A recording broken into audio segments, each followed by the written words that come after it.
Yo, what's up, everyone? It's your boy CrispPurpose back at it again with another Gems of War new troop video for you guys. So we picked up two new Immortals for this new PvP season, and in this video, we're gonna take a look at the Immortal Dracon. Right, that is the Immortal troop that came in to the drop table for Immortal troops. So if you go right over here and you go down, you should be able to see that sucker right here. This is Immortal Dracon. So 30 mana costs Immortal troop that came into the game. And we are going to be taking a look at about two teams for this. One team is going to be focused on PvP. The other team is going to be focused on Explore, right? Two teams for this new troop. So stick around. The teams for this are going to be following up right after this. So this is the new Immortal troop, Immortal Dracon, that we're going to be taking a look at. Obviously, this is a 30 mana cost dragon troop from Dragon's Claw, but of course, you get this by means of your burning marks. The spell deals true damage to all enemies.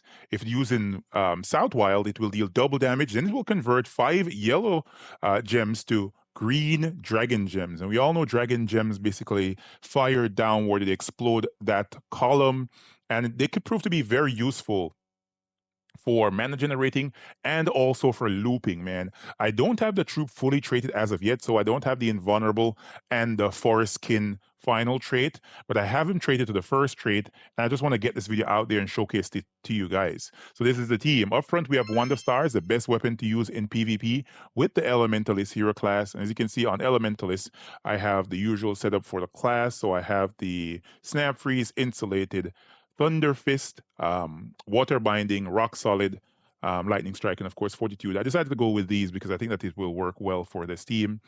And of course, Queen Beatrix is going to be here. Queen Beatrix has a lot of synergy with this new Immortal troop because she has her spell Hornet's Nest, in which she creates 9 green and 9 brown gems, and then she deals true damage, true scatter damage, as a matter of fact, to the enemy troops. Then she has an independent 40% chance to gain an extra turn or her mana back. The gems that she puts on the board are exactly what the Immortal Dracon needs so as to get spell ready. So in the ideal scenario, Queen Beatrix will cast, get mana back to herself, and also the brown gems that she puts on the board, the Immortal Dracon will absorb those, getting him spell ready and allowing him to cast, and then possibly getting some alignment from those yellow gems being converted to green dragon gems, generating more mana, looping back into the troop. That's how this works. And of course, Leprechauns at the back of the team for a fast start. So as I said before, this is good to use in, of course, South Wild, because that's the kingdom, that's the region, I should say, or area for Immortal Dracon. But you can use it in Central Spire as well, and I'll showcase, of course, a team for Explore with this. Let's take a look at this banner here. So the banner on this one is the Hive banner, the same banner from Beatrix's faction, right? The Deep Hive. So this is a +2 on brown, +1 on green. They were minusing red here because obviously only the Wonder Stars uses red mana, and it uses 5 other mana colors. Let's hop into a fight here in PvP. This is a 3-trophy battle against Diamantina, Catharisk, and of course, Elementalists. All right, so we want to go for an explosion here. We should have went for the cleanse first. Didn't even notice that. Let's see if this gem match misses or not. We did not miss, which is good, but we have that Bone Storm going right now, which is not the best. Preferably, we wouldn't want to have a Bone Storm. But yeah, we should be pretty close to killing the enemy troops here. They got killed by their own storm. Wow. Wow. That's why I don't really like having Diamantina on defensive options. But yeah, you guys saw how easy that was. Let's try it again, because I was actually playing with this in South Wild yesterday, and it was a blood frenzy restriction, and it was doing really, really well. Of course, you're gonna find times where the obvious bad RNG takes place and you end up losing a troop, but nonetheless, it worked out very nicely. See what I'm talking about? RNG at its finest. All right, let's go cast Leprechaun. See if I can get spell ready off the wand once again. Let's go for the mana here from the wand. And we got Queen Beatrix and Dracon. So in this scenario where you get your Immortal Dracon spell ready, you want to cast that first because he deals double damage, double true damage to the enemy troops in this restriction. So he is the best to cast first if you get it. But if not, you can cast your Beatrix, and Beatrix will loop into it and make it work. All right, let's try this again. This is going to be one more fight before we move on to explore and showcase it with another option here. I think I'm going to switch out Queen Beatrix for that one. Oh, wow. What a bad board. All right, let's go. Leprechaun, not much mana, but we're going to see if we can make it work here. Enemy Leprechaun cast. Let's cast a 1. Hopefully it does not miss this time, and it still does, man. All right, we got Immortal Dracon. Killed off almost the entire enemy team, and the hero is left with the one, the prismatic orb, I should say, not the wand of stars.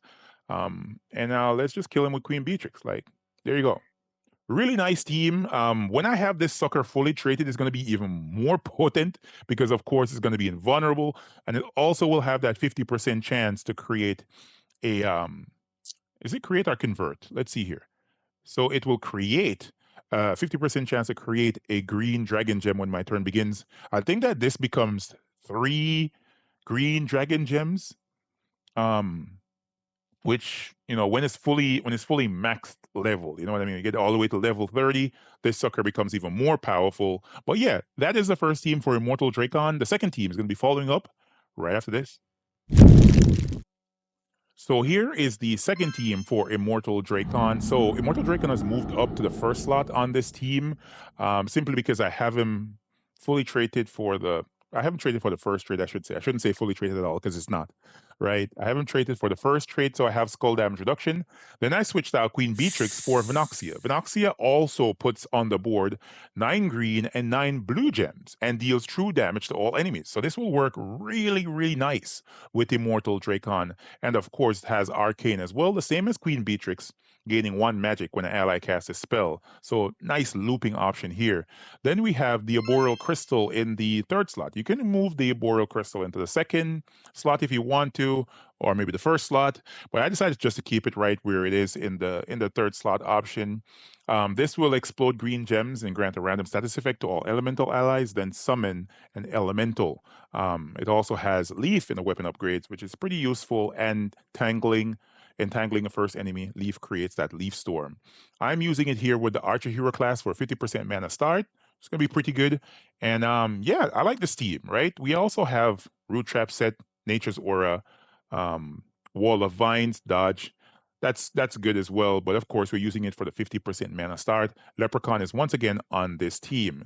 The banner on this one has changed around somewhat. So we're using the mushroom banner right here from the Manatrax faction. This is a +2 on green, +1 on brown. They were minusing red. No troops use red mana here. All right, let's rush into a fight here in Zejin. This is battle number 1 for the Explore team for Immortal Dracon. So let's get the 4+ gem matches for sure. Let's go with the Leprechaun cast. And majority of the times, this gets spelled really very, very fast. But of course, I decided to make a video, decided to go slow. Let's match it down. And there we go. So whatever you see here, you have alignment. So Dracon is converting yellow gems. I think he converts 6. So as you can see, 1, 2, 3, 4, 5, 6, 7, 8, and we have 9 here. So you have a good chance of getting a 4-gem match. But for me, I usually cast my Venoxia first, right? And then I follow up with the Dracon. Is this Explore 12? No, no way. That's two shots. There's no way that's 12. That's 10.